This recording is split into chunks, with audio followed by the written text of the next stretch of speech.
కొణిదెల పవన్ కళ్యాణ్ అమ్మ కడుపున ఆఖరివాడిగా పుట్టిన అందరికీ మంచి చేయాలి, మేలు జరగాలి అనే విషయంలో ముందువాడుగా ఉంటాడు. తన గురించి కంటే జనం గురించి ఎక్కువగా ఆలోచించే మనస్తత్వం నా తమ్ముడు కళ్యాణ్ బాబుది. ఎవరైనా అధికారంలోకి వచ్చాక ప్రజలకు ఏదైనా చేయాలనుకుంటారు. కానీ కళ్యాణ్ తన సొంత సంపాదనని కౌలు రైతులు కన్నీళ్లు తుడిచేందుకు ఖర్చు పెట్టడం, సరిహద్దు దగ్గర ప్రాణాలొడ్డి పోరాడే జవాన్ కోసం పెద్ద మొత్తం అందివ్వటం, అలాగే మత్స్యకారులు ఇంకా ఎందరికో తాను చేసిన సహాయం చూస్తుంటే ఇలాంటి నాయకుడు కదా జనాలకు కావాల్సింది అనిపిస్తుంది. ఒక రకంగా చెప్పాలంటే సినిమాలోకి తను బలవంతంగా వచ్చాడు, రాజకీయాల్లో మాత్రం ఇష్టంతోనే వచ్చాడు.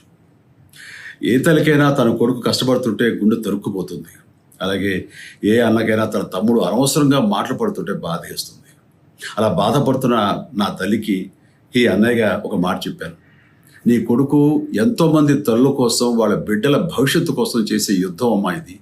మన బాధ కంటే అది ఎంతో గొప్పది అన్నాను.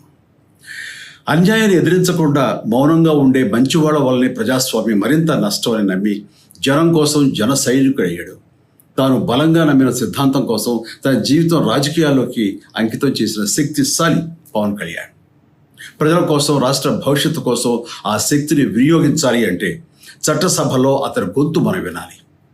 జనమే జయను నమ్మే జనసేనాని ఏమి చేయగలడో చూడాలంటే మీరు పిఠాపురం ప్రజలు కళ్యాణ్ని గెలిపించాలి.